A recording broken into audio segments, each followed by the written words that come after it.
വാർത്തയിലേക്കാണ് നമ്മൾ ഇനി പോകുന്നത്. പാലക്കാട് അമ്മയും മകനും ട്രെയിൻ തട്ടി മരിച്ചു. മലമ്പുഴ ചെമ്പാട് സ്വദേശി റഷീദ, മകൻ ഷാജി എന്നിവരാണ് മരിച്ചത്. കുറുമ്പാച്ചി മലയിൽ കയറിയ ബാബുവിന്റെ അമ്മയും അനുജനുമാണ് മരിച്ചത്. എസ് വിനീഷ് കുമാർ വാർത്തയുടെ വിശദാംശങ്ങളുമായി ചേരും. വിനേഷ്, ഏറെ വേദനിപ്പിക്കുന്ന ഒരു വാർത്തയാണ് രാവിലെ തന്നെ വരുന്നത്.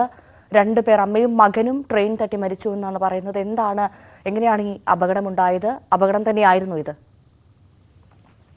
ഭവ്യ, ഇന്നലെ അർദ്ധരാത്രിയിലാണ് സംഭവം. കടുക്കാംകുന്നത്തിന് സമീപമാണ് ഇരുവരെയും ട്രെയിൻ തട്ടി മരിച്ച നിലയിൽ കണ്ടെത്തിയത്. മാട്ടുമന്ത സ്വദേശി റഷീദയും മകൻ ഷാജിയുമാണ് മരിച്ചത്. മൃതദേഹം ഇപ്പോൾ പാലക്കാട് ജില്ലാ ആശുപത്രിയിലെ മോർച്ചറിയിലേക്ക് മാറ്റിയിട്ടുണ്ട്. ഈ ആത്മഹത്യയിലേക്ക് നയിച്ച വിഷയം എന്താണ് എന്നുള്ളത് സംബന്ധിച്ച് പോലീസ് അന്വേഷിച്ചു വരികയാണ്. ആത്മഹത്യ തന്നെ ആണെന്നാണ് പോലീസിന്റെ പ്രാഥമിക നിഗമനം. എന്തായാലും നമുക്കറിയാം, ഈ മലമ്പുഴ കുറുമ്പാച്ചി മലയിൽ കുടുങ്ങി മൂന്ന് നാൾ ദൗത്യം നടത്തിയ ശേഷം രക്ഷപ്പെടുത്തിയ ബാബുവിന്റെ അമ്മയും സഹോദരനുമാണ് മരിച്ച റഷീദയും ഷാജിയും എന്നാണ് അറിയാൻ കഴിയുന്നത്. കുടുംബ വഴക്കോ മറ്റോ ആണ് ഈ ആത്മഹത്യക്ക് കാരണമായത് എന്ന് തന്നെയാണ് ഇപ്പോൾ പോലീസ് പറയുന്നത്. ഇതെപ്പോഴായിരുന്നു സംഭവം? ഭവ്യ, ഇന്നലെ അർദ്ധരാത്രിയിൽ എപ്പോഴോ ആണ് ഇവർ മരിച്ചത് എന്നാണ് അറിയാൻ കഴിയുന്നത്. കാരണം വൈകിയാണ് മൃതദേഹം ഇവിടെ കണ്ടെത്തുന്നത്. ഈ റെയിൽവേ ട്രാക്കിൽ നിന്ന് മൃതദേഹം കണ്ടെത്തുന്നത് വളരെ വൈകിയാണ്. കടുക്കാംകുന്നത്തിന് സമീപമാണ് ഈ പാലക്കാട് നഗരത്തിനോട് ചേർന്നുള്ള ഒരു പ്രദേശമാണിത്. ഇവിടെയാണ് ഇവരുടെ മൃതദേഹം കണ്ടെത്തിയത്.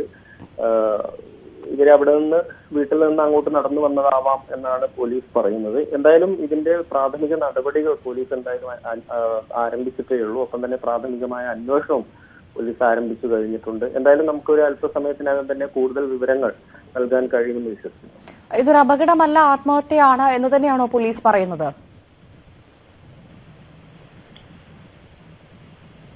ട്രെയിൻ തട്ടി മരിച്ച നിലയിൽ കണ്ടെത്തിയ ആത്മഹത്യ എന്നുള്ള രീതിയിൽ തന്നെയാണ് ഇപ്പോൾ പോലീസിന്റെ ഒരു പ്രാഥമിക നിഗമനത്തിൽ പോലീസ് അങ്ങനെ തന്നെയാണ് എത്തിയിട്ടുള്ളത്.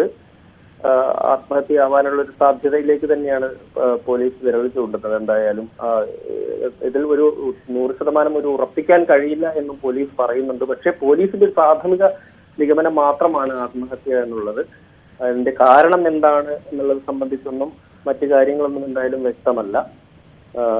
ശരിക്കും ഇത് മലമ്പുഴ പ്രദേശത്താണ് ഇവരുടെ വീട്. ആ ഭാഗത്താണുള്ളത്. അതിനോട് ചേർന്നുള്ള റെയിൽവേ ട്രാക്കിലാണ് ഇവരുടെ മൃതദേഹം കണ്ടെത്തി. കഴിഞ്ഞ കുറച്ച് ദിവസങ്ങളായി ഇവരുടെ കുടുംബത്തിൽ ചില പ്രശ്നങ്ങൾ ഉണ്ടായിട്ടുണ്ടെന്നതുൾപ്പെടെയുള്ള കാര്യങ്ങൾ എന്തായാലും പോലീസ് പറയുന്നുണ്ട്. ഇന്നലെ രാത്രി ഒരു 11 മണിയോട് കൂടിയായിരിക്കണം ഒരു പക്ഷേ മരണം സംഭവിച്ചിട്ടുണ്ടാവുക എന്നാണ് പോലീസിന്റെ ഒരു നിഗമനം. എന്തായാലും ഒരു 11 മണിക്ക് ശേഷമാണ് ഇവരെ കാണാതായിട്ടുള്ളത് വീട്ടിൽ നിന്ന്. ഇവര് സാധാരണ ട്രെയിൻ യാത്രക്കിടയിലോ മറ്റോ സംഭവിച്ചതല്ല. അതുകൊണ്ട് തന്നെ ഇതിന് ആത്മഹത്യ ആവാൻ തന്നെയാണ് സാധ്യത എന്ന് തന്നെയാണ് പോലീസ് പറയുന്നത്. ശരി, എന്തായാലും പാലക്കാട് അമ്മയും മകനും ട്രെയിൻ തട്ടി മരിച്ചു എന്നുള്ളൊരു ഏറെ വേദനിപ്പിക്കുന്ന ഒരു വാർത്തയാണ് ഇപ്പോൾ പുറത്തു വരുന്നത്. മലമ്പുഴ ചെറാട് സ്വദേശി റഷീദ, മകൻ ഷാജി എന്നിവരാണ് മരിച്ചത്. കുറുമ്പാച്ചി മലയിൽ കയറിയ ബാബുവിന്റെ അമ്മയും അനുജനുമാണ് മരിച്ചതെന്നുള്ള വിവരമാണ് പുറത്തു വരുന്നത്. ഇതൊരു അപകടമല്ല, ആത്മഹത്യയാണെന്നുള്ളൊരു പ്രാഥമിക നിഗമനമാണ് പോലീസിന്റെ ഭാഗത്തു നിന്ന് ഇപ്പോൾ വരുന്നത്. എന്നാലും അക്കാര്യത്തിലൊരു സ്ഥിരീകരണം വന്നിട്ടില്ല. ഈ വാർത്തയുടെ കൂടുതൽ വിശദാംശങ്ങൾ വരും മണിക്കൂറിൽ വരുമെന്നാണ് പ്രതീക്ഷിക്കുന്നത്. എസ് വിനീഷ് കുമാറാണ് വാർത്തയുടെ വിശദാംശങ്ങൾ പങ്കുവച്ചത്.